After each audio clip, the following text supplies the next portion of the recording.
É evidente que, em princípio, eu não tenho absolutamente nada contra reimaginações de histórias clássicas a partir de um ponto de vista musical. Inclusive, para surpresa de algumas pessoas e de mim mesmo, eu falei muito bem recentemente, ou pelo menos falei bem o suficiente, da nova versão de Mean Girls, ou Meninas Malvadas, que foi lançado aí no começo de janeiro. Porque eu acho que, dentro daquela proposta, você repensar uma narrativa completamente conhecida de todo mundo, a partir de uma brincadeira, de uma grande celebração musicada, que atualiza alguns elementos, mas mantém basicamente toda a estrutura, aquilo para mim fez sentido e funcionou dentro dessa proposta mais modesta.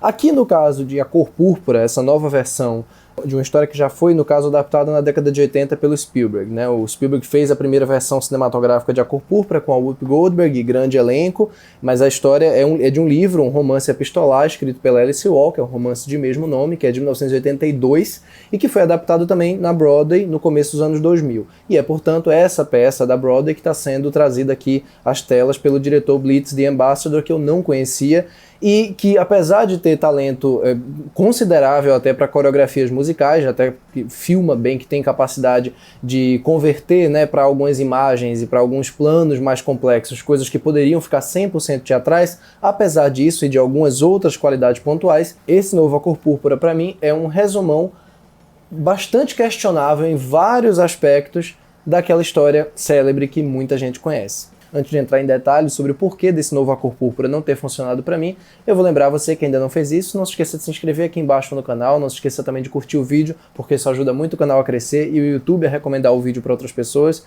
E lógico, não se esqueça também de deixar o sininho das notificações aqui embaixo sempre ativado, porque assim você vai receber notificações todas as vezes que a gente postar vídeos novos aqui. E você também pode acompanhar outros comentários que eu estou frequentemente fazendo sobre cinema, tanto na minha conta do Twitter quanto na minha conta do Letterboxd. Os arrobas estão aparecendo aí na tela e os links aqui na descrição do vídeo. A Cor Púrpura, para quem não conhece, é a história da Miss Celie. É uma jovem de cerca de 13, 14 anos, que é frequentemente estuprada pelo pai, de quem ela já teve 2 filhos. Os filhos, no caso, o pai pega e deixa ao Deus dará. A gente não sabe o que ele faz com as crianças, mas ele tira da mão da filha assim que eles nascem. Ela tem uma irmã de quem ela é muito próxima, que é a Neri, e as duas têm uma a outra, e basicamente isso na vida, até o momento em que a Miss Celie é separada da irmã e do pai e se casa com um sujeito asqueroso, tão asqueroso quanto o pai dela, que é o Mister, né? Que na verdade ele tem um nome, ele se chama Albert, mas todo mundo se refere a ele como Mister. Portanto, A Cor Púrpura vai ser essa saga tenebrosa, tristíssima, super melancólica, né, dessa personagem nas mãos desse cara que é tão abusador, tão escroto, tão terrível quanto o pai dela, e ainda por cima a distância, né, a solidão de estar longe da irmã, a Neri. Na versão original, no caso, a Whoopi Goldberg interpretava a Miss Celie, numa interpretação antológica, sensacional, super complexa, porque é uma personagem oprimida durante a vida inteira e que passa por todo um processo de amadurecimento ao longo da história, um processo que não é tão gradual assim no filme do Spielberg, mas que na delicadeza da interpretação dela e na maneira como o Spielberg trabalhava a direção de elenco, a direção super cuidadosa de elenco, funcionava muito bem,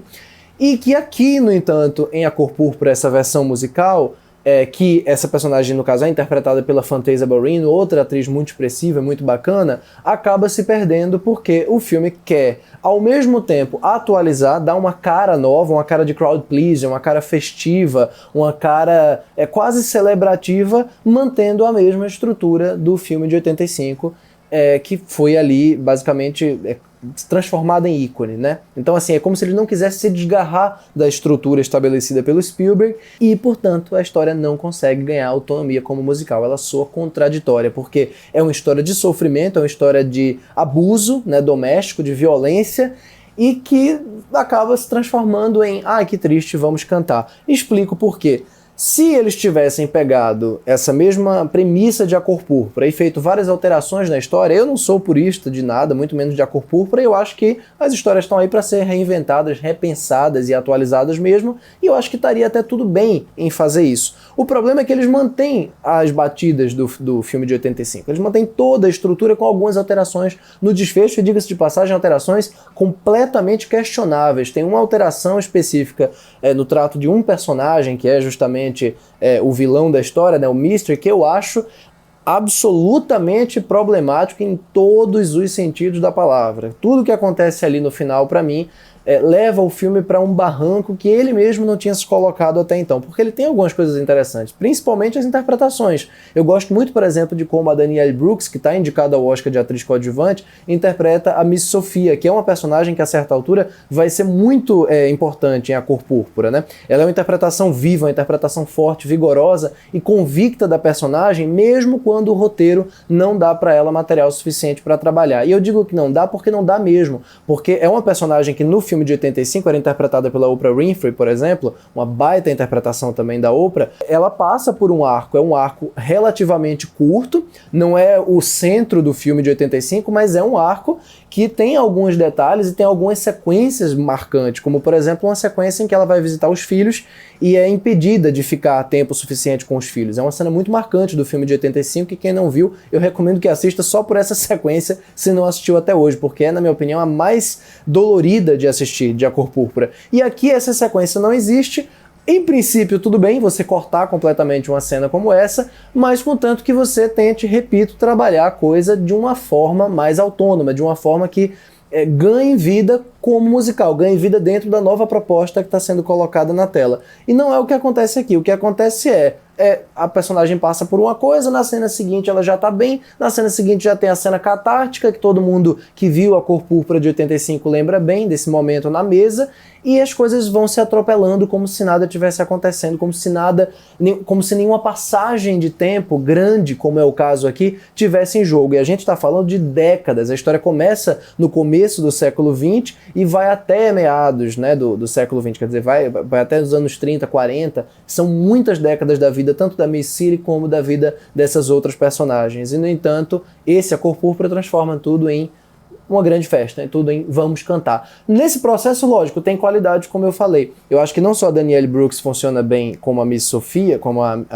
essa personagem que acaba ganhando o centro dramático do filme no meio dele, principalmente, como também a Taraji P. Henson, que é uma atriz que é uma mãe de todo mundo, ela é uma pessoa inacreditável, ela tem um carisma impressionante, você olha pra ela, já tem vontade de abraçá-la, e o filme sabe aproveitar muito bem o carisma da Taraji P. Henson para fazer a personagem da Shug Avery, que é uma cantora que no filme de 85 era interpretada pela grande Margaret Avery, uma atuação maravilhosa também, e muito mais favorecida pelo roteiro, mais uma vez, mas a Taraji faz com que essa personagem também ganhe voluptuosidade, ganhe vida, ganhe força e ganhe expressividade, e não preciso nem dizer, como eu elogiei a maneira como o Blitz The Ambassador trabalha as sequências musicais, eu preciso elogiar, lógico, o talento dessas mulheres todas para cantar. Todas cantam maravilhosamente, inclusive a Fantasia Barrino no papel da Miss Silly. O problema é que, ao contrário da Whoopi Goldberg, que passa por todo aquele arco e que tem aquela complexidade no olhar, aquele olhar de baixo para cima, aquela tristeza, aquela coisa gradual, aqui não tem isso. Aqui a Fantasia Barrino parece desde o começo uma mulher empoderada, parece desde o começo alguém muito consciente de tudo que está acontecendo com ela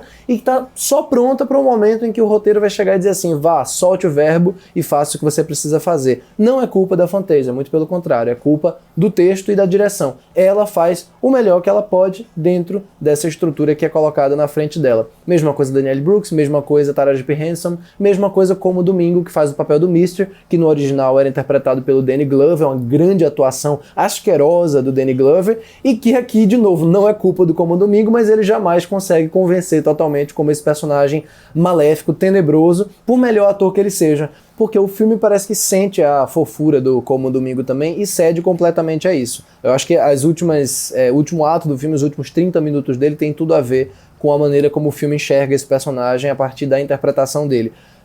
Insisto, não é culpa do Como Domingo, não é culpa da Danielle Brooks, não é culpa da Taraji P. Henson, não é culpa da Fantasia Barrino e de todos os outros que aparecem no filme. A Hale Bailey também tem uma participação importante aqui. Não é culpa de nenhum deles. Estão todos fazendo o melhor dentro dessa proposta que é diferente. Não acho que não dá pra julgar o fato do filme ser digital demais, ter uma cara muito artificial, ter cores muito definidas na fotografia do Dan Laustsen, que é um grande diretor de fotografia que trabalha muito com o Del Toro também. Não acho que seja isso em si que seja o problema. Acho que se fosse isso dentro de uma estrutura diferente, dentro de uma proposta que repensasse, reimaginasse de fato essa história aqui, talvez A Cor Púrpura de 2023 fosse um filme muito mais redondo, muito mais interessante, muito mais consistente do que ele de fato é. Na prática, o que ele é um resumão musicado, mas que no saldo final é completamente equivocado, tanto do ponto de vista dramático quanto ético também, por assim dizer.